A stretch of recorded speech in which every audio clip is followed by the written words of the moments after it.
Ngayon is nagrepaint tayo. Kinuha natin yung pagka-blue ng Yamaha. Nirepaint natin tong tapalodo ng MIUI natin. Ginawa nating blue. So paano ko ba to nakuha yung ganitong kulay na pagka-blue? Panoorin nyo lang simula sa una hanggang sa dulo. So step by step nakalagay naman.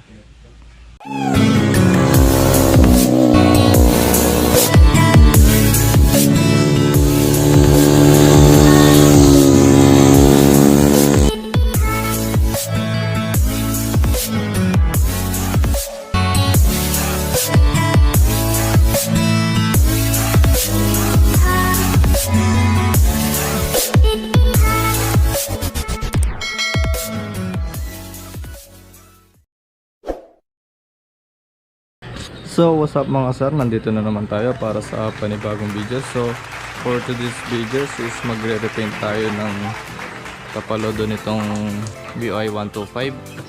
Balak ko kasi siyang gawing Movistar din, yan tulad nitong R3 natin. So kukuhanin natin yung pagka-blue nitong R3 natin gamit itong Samurai spray paint. Yan, so ngayon is may papel dilya tayo, tapos Samurai spray paint. Yan, meron tayong white, tsaka meron tayong blue. So ito yung tapalodong na i-repaint natin, gagawin natin siyang blue. So ganitong kulay yung kukuhain natin. Yan siya. So ito, gagawin natin siyang buong blue. Kukuhain natin yung pagka blue ng Movistar ng ating R3 para dito sa MIUI is maging Movistar din. Ayun mga sir, umpisahan na natin. So ayun mga sir, linisin muna natin yung buong tapalodo bago natin lihayin at pinturahan.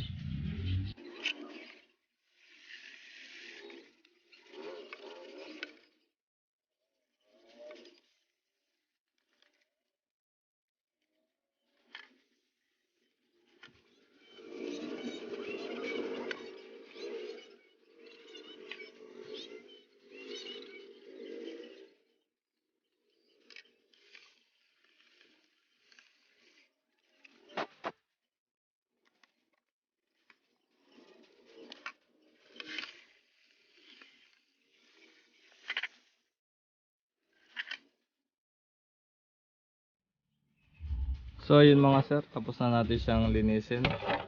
Ayan siya. So ngayon is lilihain na natin siya para yung pagpintura natin is pantay-pantay.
So ayun mga sir, tapos na natin siyang iliha. Yan.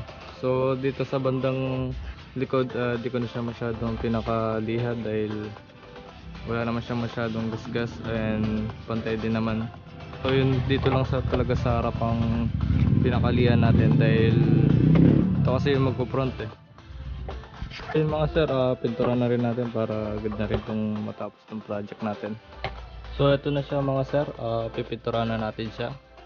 So painitin ko lang siya bago ko siya buguan ng pintura. So gagamit tayo ng Samurai. Yan. Kulay white yung gagamitin natin pang primer para yung pagka blue is labas na labas.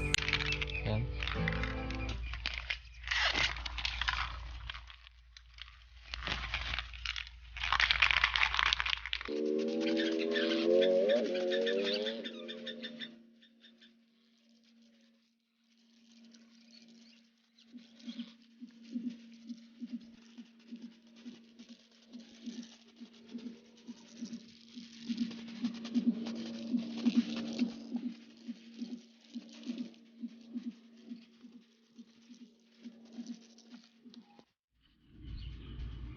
So ayun mga sir, tapos na nating ma-first coating to.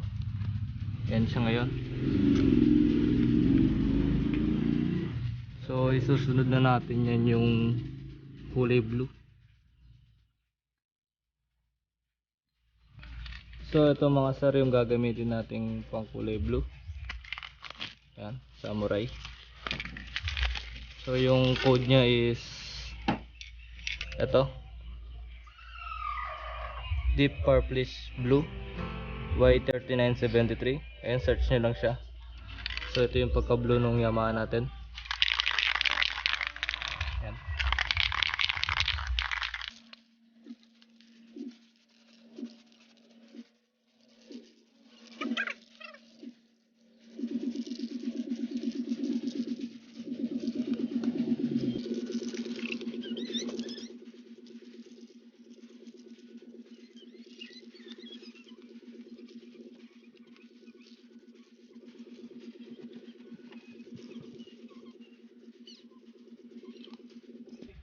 So yun mga sir, tapos na natin siyang mapinturahan.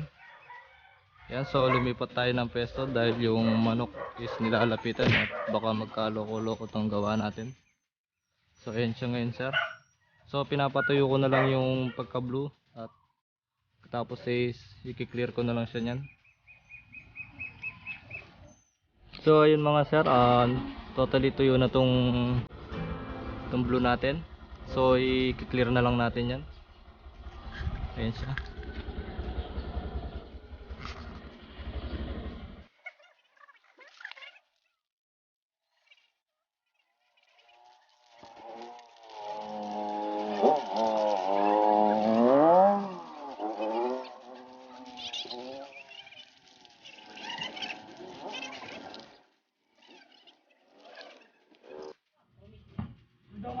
So yun mga sir, tapos na natin itong pinturahan tong tapalodo natin ng MIUI. So ito, nakuha naman natin yung pagka blue ng Yamaha. So ilapit din natin sa tapalodo ng R3 kung kuwang-kuha nga yung pagka blue. So tara.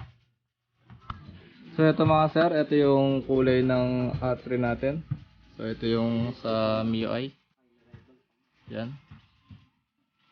So kahit pa paano nakuha natin yung pagka blue nitong Yamaha natin. Yan.